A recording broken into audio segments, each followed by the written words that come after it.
کرم سب پر ہے کوئی ہو کہیں ہو، کرم سب پر ہے کوئی ہو کہیں ہو، یا رسول اللہ آپ ایسے رحمتاً للعالمین ہو۔ وہ ہر عالم کی رحمت ہے کسی عالم میں رہ جاتے، وہ ہر عالم کی رحمت ہے کسی عالم میں رہ جاتے، یہ ان کی مہربانی ہے کہ یہ عالم پسند آیا۔ چاند سے تشبیہ دینا بھی کیا انصاف ہے، چاند سے تشبیہ دینا بھی کیا انصاف ہے، چاند کے چہرے پہ داغ ہے حضور کا چہرہ صاف ہے۔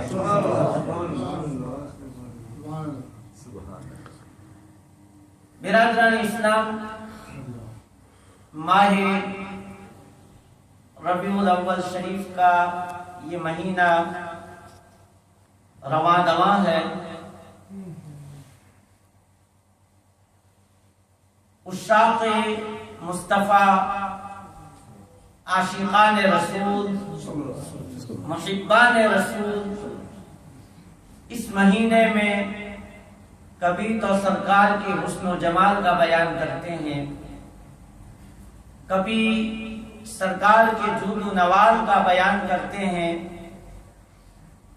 کبھی رسول کے جاہ و جلال کا بیان کرتے ہیں، کبھی سرکار کے معجزات کا بیان کرتے ہیں، کبھی سرکار کے کمالات کا بیان کرتے ہیں، کبھی سرکار کی سیرت طیبہ کے حوالے سے گفتگو کرتے ہیں۔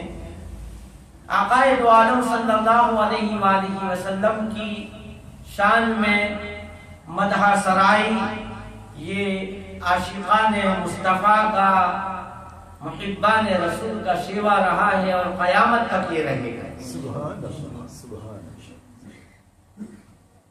شیخ سعدی علیہ الرحمہ بارگاہ رسالت مآب صلی اللہ علیہ وسلم میں یا صاحب الجمال و یا سید البشر کی اشعار لکھنے کے بعد آخر میں کہتے ہیں، جس کا ترجمہ یہ ہے کہ یا رسول اللہ صلی اللہ علیہ وسلم، اگر میں 1000 بار بھی اپنے منہ کو مشک اور گلاب سے دھو دوں، شیخ سعدی کہتے ہیں کہ 1000 بار بھی اگر میں اپنے منہ کو، اپنے لب کو، اپنی زبان کو گلاب اور مشک سے دھو ڈالوں، پھر بھی یا رسول اللہ صلی اللہ علیہ وسلم میری یہ زبان، میرا یہ منہ آپ کی کما حق اور تعریف نہیں کر سکتا۔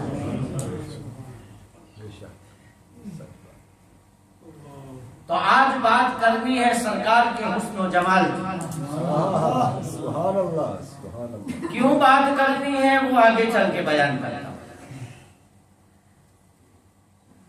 قد نرى تقلب وجهك في السماء، اے محبوب ہم آپ کے چہرے انور کو بار بار آسمان کی طرف اٹھاتے ہوئے دیکھ رہے ہیں۔ قد نرى تقلب وجهك في السماء، آپ کا بار بار آسمان کی طرف چہرے انور کا اٹھنا ہم دیکھ رہے ہیں۔ فَلَنُوَلِّيَنَّكَ قِبْلَةً تَرْضَاهَا، اے محبوب ہم آپ کا عنقریب قبلہ بدل دیں گے تاکہ آپ راضی ہو جائیں۔ سبحان اللہ۔ دراصل یہ آیہ مبارکہ تحویل قبلہ کے حوالے سے نازل کی گئی ہے۔ جب قبلہ بیت المقدس سے مکہ مکرمہ کو، خانہ کعبہ کو بنایا گیا، اس وقت یہ آیہ مبارکہ عین حالت نماز میں نازل ہوئی۔ تو نبی کریم صلی اللہ علیہ وسلم کا حسن و جمال، سرکار کے حسن و جمال کے دیوانے صرف ہم ہی نہیں ہیں، بلکہ حیوانات بھی، نباتات بھی، جمادات بھی نبی کریم صلی اللہ علیہ وسلم کے حسن و جمال کے دیوانے ہیں۔ نباتات تو اس طرح کے استوائے حنانہ نبی کریم صلی اللہ علیہ وسلم کی جدائی میں رو دیا، یہاں تک کہ صحابہ کرام بیان فرماتے ہیں کہ جس طرح چھوٹا بچہ بلک بلک کر روتا ہے، اسی طرح مسجد نبوی میں استوائے غنانہ کی آواز رونے کی آ رہی تھی۔ ستون کے حوالے سے مجھے ایک بات یاد آ گئی ہے کہ جو مسجد نبوی نبی کریم صلی اللہ علیہ وسلم کے زمانہ اقدس میں تھی، مثلا ریاض الجنت کا حصہ یا اس سے آگے کا حصہ یا بعد کا حصہ، پیچھے کا حصہ یا سیدھا حصہ، اس میں ستون ایک لائن میں کیوں نہیں ہے؟ ستون تو ہونا چاہیے نا، سیدھے سیدھے ہوتے ہیں، ایک ادھر ہے تھوڑا سا ہٹ کے، پھر ادھر ہے، اس طرح سے ہے نا، آپ نے غور کیا ہے نا؟ تو یہ ستون مسجد نبوی شریف میں خاص کر کے وہ مسجد نبوی کا حصہ جو نبی کریم صلی اللہ علیہ وسلم کے زمانہ اقدس میں یا بعد میں حضرت عثمان غنی رضی اللہ تعالیٰ عنہ کے زمانے میں جو حصہ ہے، اس کے ستون ایک لائن میں نظر نہیں آتے۔ اس کی وجہ یہ ہے کہ جب مسجد نبوی کے لیے زمین کو ہموار کیا گیا تو وہاں پر کھجوروں کا باغ تھا، اور اوپر سے کھجور کو کاٹا گیا اور اس کے اوپر ہی چھت جو ہے وہ ڈال دی گئی، یعنی اس کھجور کے درختوں کو جڑ سے اکھاڑا نہیں گیا یا کاٹا نہیں گیا۔ اب کھجور کے درخت تو ایسے ہی ہوتے ہیں، ایک ادھر ہوتا ہے ایک ادھر ہوتا ہے، باقاعدہ طور پر وہ ایک لائن میں نہیں ہوتے۔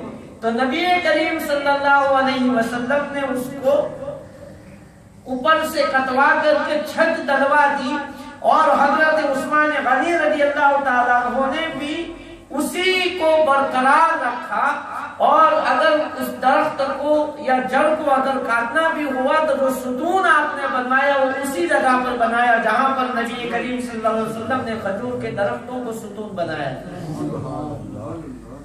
اور پھر ترکوں نے جب اس کو رینوویشن کیا تو پھر انہوں نے بھی سرکار کی اور حضرت عثمان غنی رضی اللہ تعالیٰ عنہ کی اس بناوٹ کو اس کو یاد باقی رکھا، اس یادگار کو، اور اسی طرز پر انہوں نے ستون کو بنایا۔ تو بات کسی اور طرف نہ چلی جائے تو نباتات بھی نبی کریم صلی اللہ علیہ وسلم سے محبت فرماتے، حیوانات بھی نبی کریم صلی اللہ علیہ وسلم سے اتنی محبت فرماتے کہ حجۃ الوداع کے موقع پر جب اونٹوں کو ذبح کیا جا رہا تھا تو نبی کریم صلی اللہ علیہ وسلم کی بارگاہ میں اونٹوں کو ایک قطار میں کھڑا کیا گیا تھا اور سرکار ان کو ذبح فرماتے تھے، تو ہر پیچھے والا اونٹ آگے اپنی گردن کو پھیلاتا تھا، گویا وہ اپنی زبان حال سے عرض کر رہا تھا کہ سرکار پہلے مجھے ذبح کرنا ہے۔ تو حیوانات بھی اس طرح سے آقا صلی اللہ علیہ وسلم کے حسن و جمال پر فدا تھے۔ جنات قل اوحی الی انہ استمع نفر من الجن فقالوا انا سمعنا قرآنا عجبا یہدی الى الرشد فآمنا به ولن نشرک بربنا احدا۔ قل اوحی الی انہ استمع نفر من الجن فقالوا انا سمعنا قرآنا عجبا۔ جب جنات گشت کرتے ہوئے مکہ مکرمہ آئے اور نبی کریم صلی اللہ علیہ وسلم کی زبان رسالت مآب سے قرآن سنا تو جا کر کے اپنے بھائیوں سے کہنے لگے کہ آج ہم نے انا سمعنا قرآنا عجبا، بے شک ہم نے آج ایک عجیب قرآن سنا ہے۔ تو جنات بھی آپ سے محبت فرماتے، صحابہ کرام کی